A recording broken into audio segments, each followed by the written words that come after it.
Okay, so today I will be presenting my project, which is going to be on body dysmorphic disorder. So, what is body dysmorphic disorder? In the article Obsession with Perfection, body dysmorphia describes it as a disorder of self perception, defined as the impairing preoccupation with a non existent or minimal flaw in appearance. In other words, body dysmorphic disorder causes one to become consumed by a flaw that in reality isn't as bad as they perceive it to be, or there isn't even a flaw to begin with. And body dysmorphic disorder has some serious psychological implications. People experience depression, obsessive compulsive disorder, anxiety, and it is deadly too.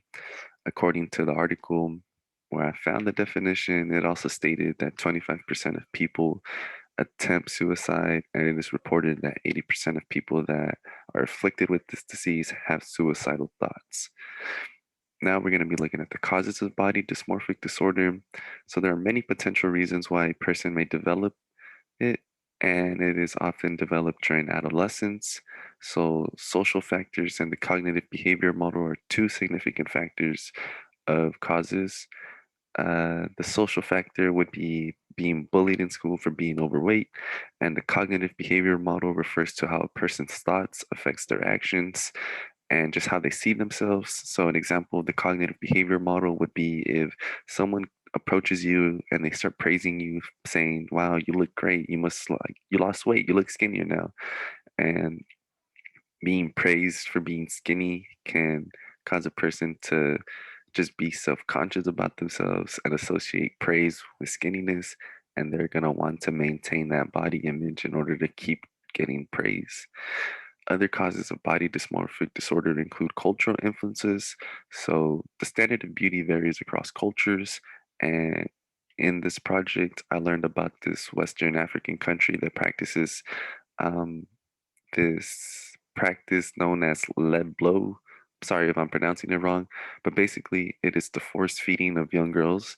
And the purpose of this force feeding is to make them overweight because in this country, being overweight is associated with beauty and wealth. I guess it shows that a person can afford to eat. So I just thought that was a very interesting aspect, but it's kind of sad that girls are being put through that. Another two causes of body dysmorphic disorder include genetics and neurochemistry. So, for example, low serotonin levels have been showed in a lot of people that have body dysmorphic disorder. And in terms of genetics, it's more specifically with epigenetics, so how a person's environment dictates how their genes show in them. Now we're going to be looking at body dysmorphic disorder in adolescence. I think it's important to mention that our childhood development has a lasting impact well into adulthood, and which is why it arises mainly during the adolescent years. So now in this article, Rising Dysmorphia Among Adolescents, a Cause for Concern, was a study of 186 students between the ages of 16 and 18. The purpose of the study was to analyze if social media was having an impact on how adolescents view themselves. Well, the study concluded that there is an increase in body dysmorphia, and it showed that both males and females were discontent with their appearances too. However, females were more likely to be discontent. And here I just kind of like to talk about how social media can affect how a person views themselves. For example, filters in social media really distort one's perception. They can like contour a person's face to make them slimmer, gives people the ability to filter their eye color, their hair color. It's just, it advocates for anything besides showing a person's self.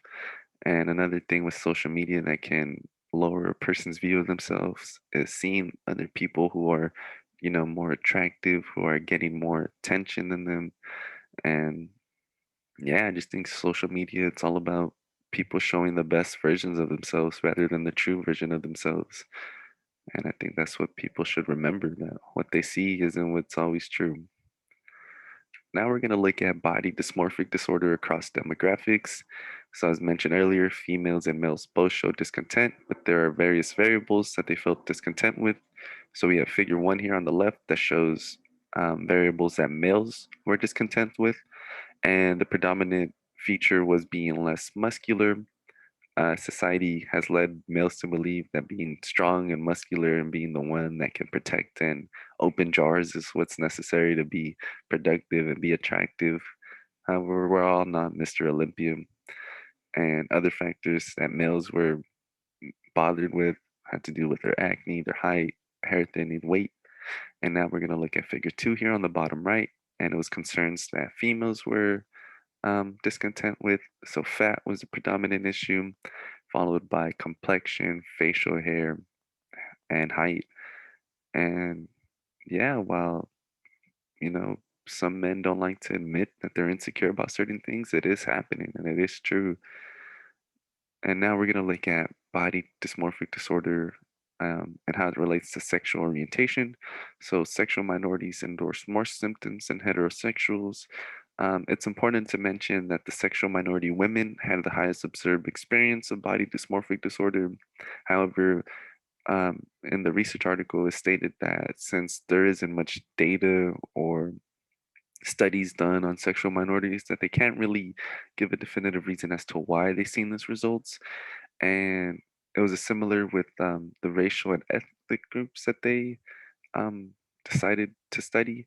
So it did show that Latinas and Caucasian women had elevated scores compared to African American women, and there was no observed difference among men due to limited sample size. Again, why Latinas and Caucasians had elevated scores compared to African American women wasn't really stated. But for what it's worth, from my experience growing up in a Latin household, like with my mom, with my aunts, my grandma, they're like Latin women like to gossip and they like to talk, and they'll tell you straight up if they say something with you that they think looks funny or isn't right. Um, my piercings, for example, they think it's funny, and they'll point it out. They're not gonna hide it from you, and I'm sure that that can lead to a person having a negative image of themselves. And how does this topic relate to our course? Well, this is a human disorder that can afflict anyone. Anyone can experience body dysmorphic disorder, regardless of one's age, one's culture, where they live. It can affect anyone. And I was motivated after a lecture on healthy bodies, more specifically how society shames people for their body type. And, diet culture was a term that was discussed in class, and this has to do with a system of beliefs and practices that elevates thin bodies above all others. And now, to wrap up my presentation, we'll be discussing how body dysmorphic disorder and weight are related. So, body mass index is a tool used to analyze if a person is healthy or not based solely on their height and weight. As we can see on this little figure on the right over here, we have two men, same height, same weight, same BMI, but clearly one is healthier than the other. And this just goes to show that body mass index is an outdated tool that shouldn't really be used as often as it is used now. And, you know, what's detrimental about this tool is that it doesn't take into account bone, muscle, or fat. And I've had an experience with this where I went to the doctor and I was labeled overweight based on the BMI chart. And it did make me self-conscious at that time. And I didn't realize body mass index isn't as flawed as I know it to be now. But, you know, the healthcare profession can and does, you know, add to the way a person views themselves. And it can be bad if someone has body dysmorphic disorder. And now the next term that we discussed in class was weight stigma. And this has to do with disapproval of someone because of their weight. Unfortunately, society shames people many times, especially if they're overweight. And, it can and does lead people to extremes in order to achieve an image that they deem as attractive. And I just think it's funny that it's like a paradox that in order to be healthy, people do some very unhealthy things, whether it's starving themselves. Sometimes people use drugs such as nicotine to like dampen their hunger, or you know in order to be healthy, people do unhealthy things at times, and that kind of defeats the purpose in order to try to fit a standard of beauty. And I guess the take home message is that people are going to perceive us no matter what, and there's not much that we can do. And ultimately, what should matter is how we perceive ourselves. And, body dysmorphic disorder isn't something that's just in someone's head that they can just snap out of. Unfortunately, their brain makes them see themselves in a negative way. And it just has to do with the pressures of wanting to fit in, wanting to be accepted. And if society could just be less judgmental, I think the world would be a better place.